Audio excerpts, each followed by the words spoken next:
Seu meu amado, bem-vindo de volta à nossa escola bíblica e hoje nós estamos apresentando o último dos vídeos nos estudos de Atos dos Apóstolos. Então pegue a sua Bíblia, pegue o seu caderno de estudos, ore ao Senhor, pede a Ele discernimento, entendimento, conhecimento, sabedoria, pede a Ele proteção para que nós possamos desvendar dos seus mistérios.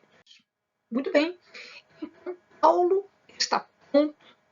Festo já arranjou tudo para que Paulo fosse para Roma. Aqui, amados, presta bem atenção neste mapa, porque nós vamos passar por alguns pontos importantes durante este nosso último estudo. Então, Paulo havia chegado em Jerusalém, ele estava pronto para fazer a sua apresentação, a entrega do seu ritual, do seu cerimonial de purificação no templo, quando ele foi agarrado e, com a confusão, foi preso. De Jerusalém, ele foi para Cesareia e, percebendo a estratégia dos governadores, ele apela para César. E isto ele fez fundamentado na promessa de Deus de que ele haveria de ir diante de César para testemunhar lá em Roma.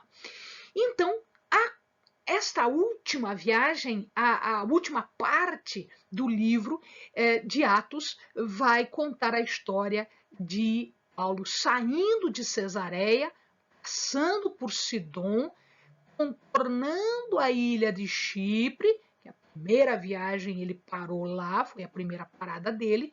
Depois ele vai a Mirra, depois os problemas de navegação começam aqui em Cnido. De Cnido eles param em Creta, num porto chamado Bons Portos, onde eles deveriam ter ficado por um tempinho, mas não ficam, e eles insistem em ir para Roma.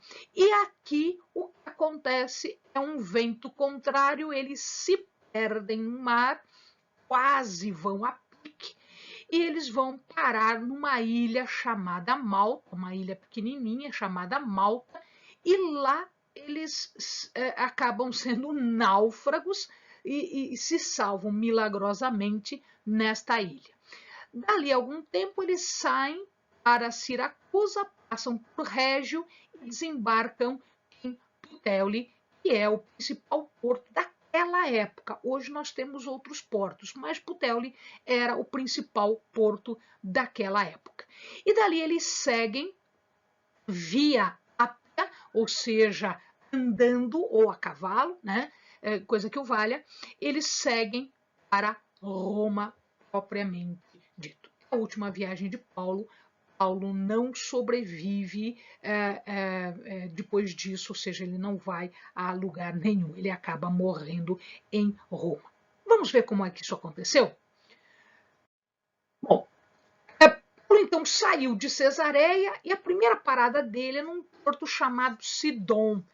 A cidade de Sidom, uma cidade grande, uma cidade conhecida, ali lhe permitem, apesar de que Paulo era prisioneiro, ele tinha uma certa liberdade.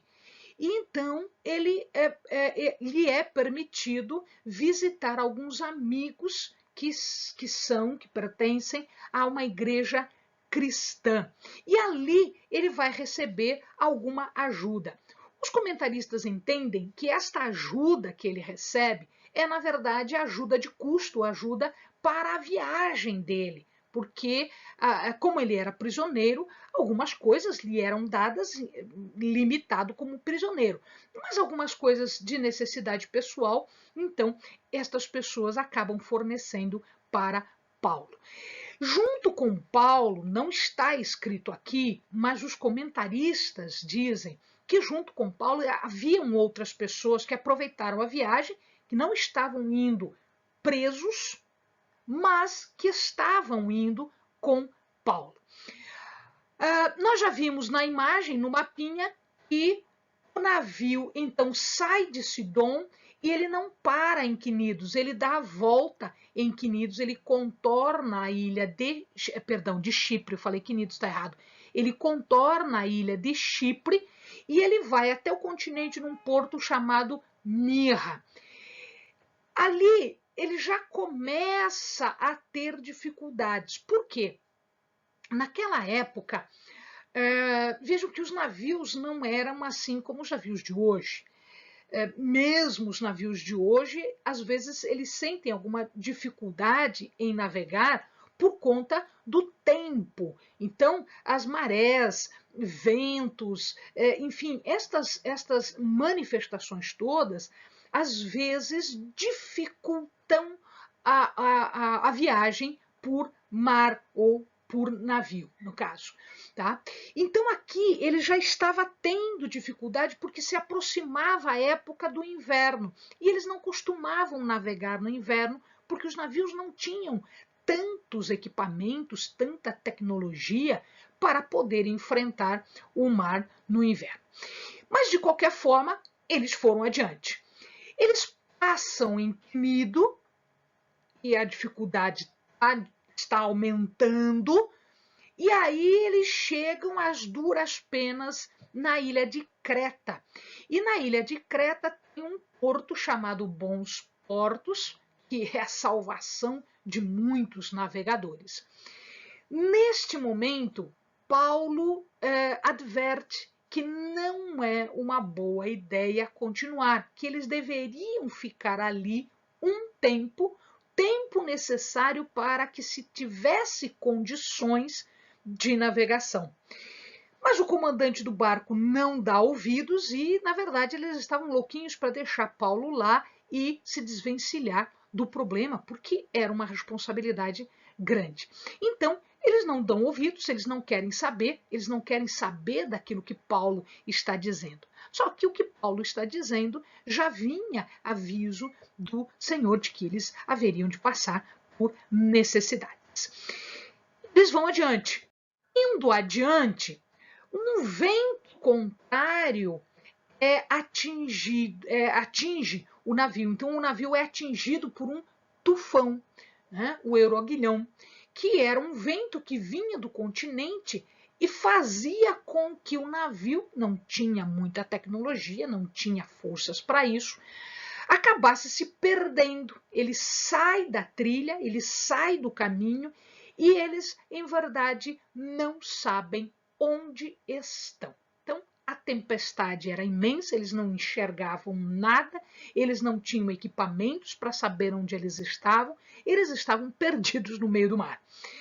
Eles colocavam, a palavra diz, que eles tentaram conservar o navio, porque eles estavam percebendo que o navio estava indo a pique. E eles estavam tentando colocar as chamadas cintas. Os comentaristas não sabem o que são estas cintas.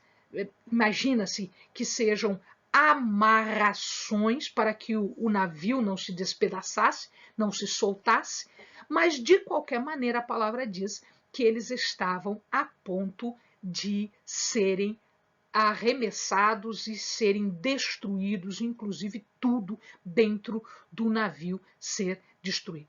Eles jogaram o que eles podiam para fora para poder se equilibrar, para poder se manter, para não serem afundados. O que eles puderam conservar, eles conservaram, mas assim, eles estavam a ponto de perder tudo. Paulo intervém de novo, dizendo, olha, fiquem tranquilos, porque ninguém vai perecer. O Senhor vai me mandar inteiro para Roma, eu vou chegar inteiro diante de César, e ele permitiu que todos vocês também sobrevivessem a isso. Apenas o navio será perdido. Isto ele fala antes do acidente propriamente dito. Eles não sabem absolutamente nada de onde estão, e aí, quando a tempestade diminui um pouquinho, eles percebem que tem uma praia, uma região ali, e eles imaginam que eles estejam na ilha, próxima à ilha de Malta, eles sabem que ali na ilha de Malta tem uma praia com um tipo de uma areia, o tipo de uma margem que puxa, que destrói tudo. Então eles tentam evitar aquela margem e tentam levar o navio para uma outra região. E efetivamente eles conseguem chegar até uma outra margem, evitando aquela que eles achavam que era de risco, mas não é possível salvar alguma coisa. Então, aqueles que sabiam nadar, que nadassem, aqueles que não sabiam nadar, se agarrassem a algo para se salvar. Neste caos, algumas pessoas pensaram o seguinte: é melhor matar os prisioneiros do que depois responder pela fuga destes prisioneiros. Paulo intervém de novo e diz: não, eu me responsabilizo por todos eles, ninguém vai fugir. Todos nós vamos chegar inteiros na ilha. De fato, eles chegam inteiros na ilha, eles vão então até a ilha, eles conseguem com os restos do navio, alguns nadando, alguns se agarrando em pedaços no navio, eles conseguem chegar às praias, tá? De Creta, olha só, de Creta, lá dos bons portos, onde Paulo disse que era para ficar, até Malta, né? Eles levaram 15 dias. Imagina que eles ficaram perdidos no mar por todo esse tempo, tá? Quando eles aportaram em Malta, eles acabaram ficando ali para que o tempo melhorasse, para que diminuísse aquela manifestação de meteorológica do inverno, e para que eles conseguissem um novo navio, eles ficaram mais ou menos 3 meses nesta ilha. Bom, quando eles aportam em Malta, Malta ela tem esse formato aqui, essa é a ilha hoje, Malta, um lugar belíssimo, de praias muito lindas, né? Tem uma visão muito maravilhosa desta ilha, um lugar bastante bonito, é um lugar turístico bastante bonito. Eles, então, náufragos, eles chegam à ilha e eles não sabem direito como é que eles vão ser recebidos, mas eles são recebidos muito cordialmente, até porque eles eram náufragos, então as pessoas atendem as pessoas necessitadas com um cuidado maior. Então eles recepcionaram os náufragos com uma recepção bastante boa. E aí a primeira providência foi, claro, se aquecer, foi salvar o que dá e foram fazer uma fogueira para se esquentar. E pega graveto daqui, pega lenha dali, etc.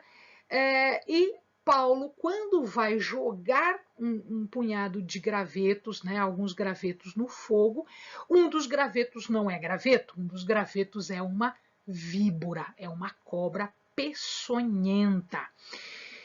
Bom, aqui existe uma questão interessante, porque os ilhéus, as pessoas que moravam ali, eles tinham um conto, um mito conhecido de que quando uma pessoa era salva do mar, um náufrago, quando ele se salvava do mar, mas alguma coisa acontecia e ele acabava morrendo logo em seguida de ser salvo, significava dizer que uma deusa, a deusa da justiça, estava punindo esta pessoa, porque era um criminoso, era um assassino, era uma pessoa que não merecia sobreviver.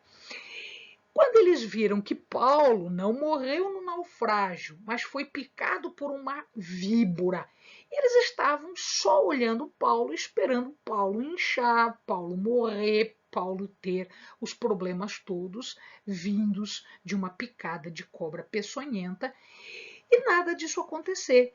Então, quando eles perceberam aquilo, eles disseram: opa, este não é uma pessoa comum, este é uma pessoa diferente. Na ilha existia um governador, porque todas as localidades ali eram dominadas por Roma, o Império Romano abrangia tudo aquilo.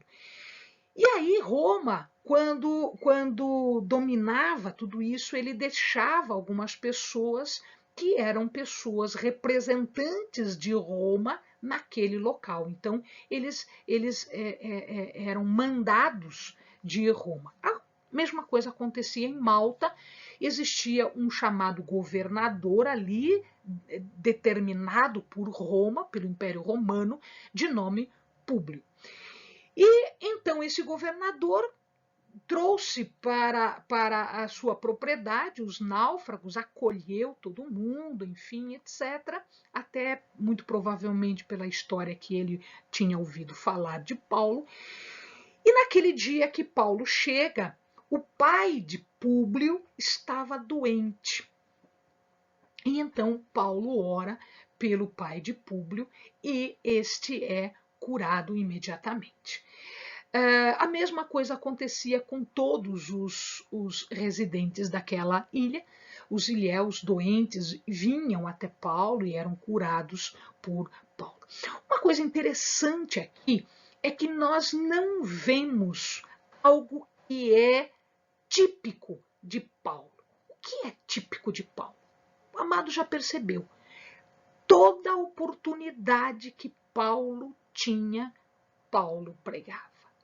Paulo falava sobre Jesus, Paulo falava sobre a mensagem, Paulo evangelizava e fazia o apelo.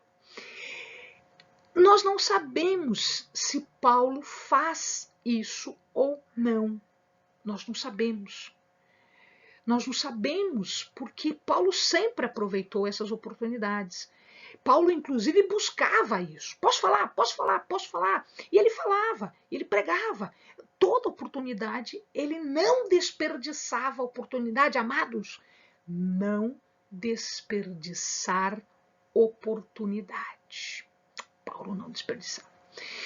Nós não sabemos se ele desperdiça a oportunidade de falar para o governador, para Públio, se ele desperdiça a oportunidade de, ao curar alguém, também pregar para esta pessoa. Nós não sabemos disso.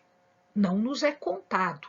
Isso não quer dizer que Paulo não fizesse. A gente só não sabe se ele fez ou não. Pois muito bem. Depois disso, eles saem de Malta, eles conseguem um outro navio, e esse navio passa por Siracusa. A gente viu no mapa, já no início, eles ficam 3 dias em Siracusa, muito provavelmente para carregar, descarregar essas coisas todas que aconteciam, tá? E depois eles vão de Siracusa, eles passam, eles sobem, margeando o continente, eles sobem, passam por Régio, e aí eles chegam num porto chamado Puteoli ou Puteoli. A escrita pode ser de um jeito, pode ser do outro jeito. Então, se o amado observar aqui, o porto de Puteoli fica aqui, ó. O porto de Puteoli fica aqui. Nápoles, a atual Nápoles, fica do ladinho. E se o amado olhar do lado aqui,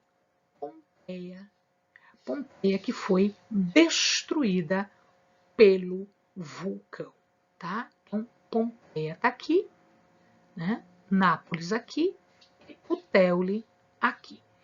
Eles descem em Puteoli, portanto, eles deixam o navio em Puteoli. Eles poderiam até ter subido um pouquinho mais, mas esse era o principal porto. Então, eles descem ali e sobem pela Via Ápio. Essa linha branca aqui que o amado está vendo é a chamada Via Ápia. O que é essa Via Ápia? É a principal via que ligava Roma até o final do continente. Então ele ia, né?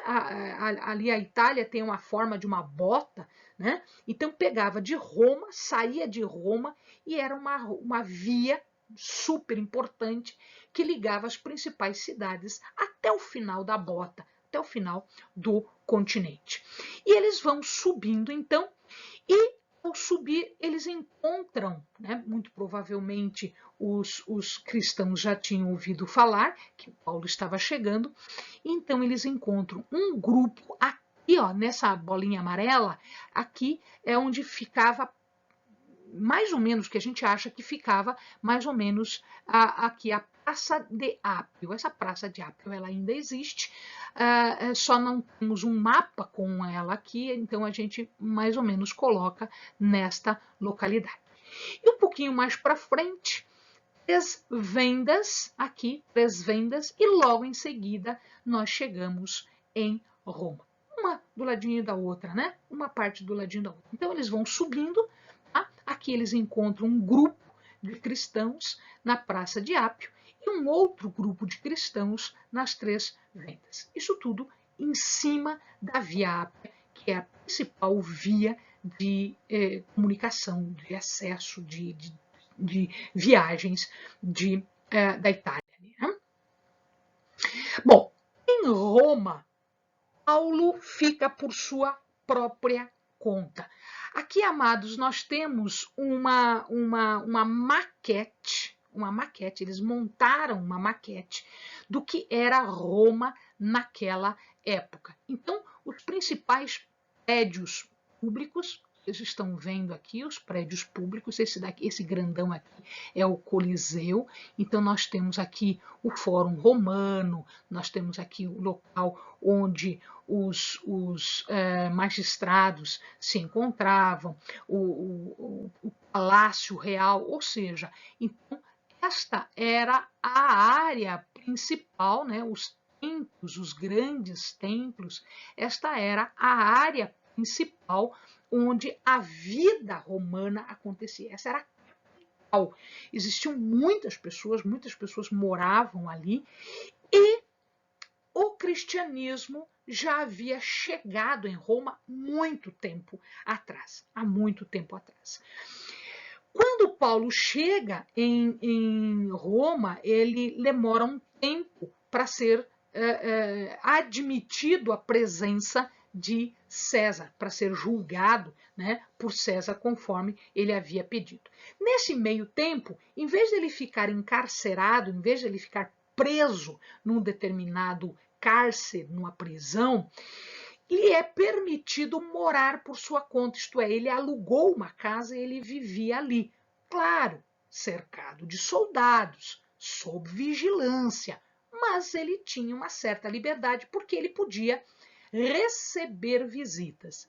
E ele pediu para que os judeus de Roma fossem visitá-lo. E quando os judeus de Roma foram visitá-lo, ele tem a oportunidade, aquilo que eu falei agora há pouco, ele fala tudo que ele tem que falar, ele conta sobre a vida dele, ele conta sobre o seu ministério, ele explica por que ele está ali, o que aconteceu, ou seja, ele abre toda a evangelização para os judeus.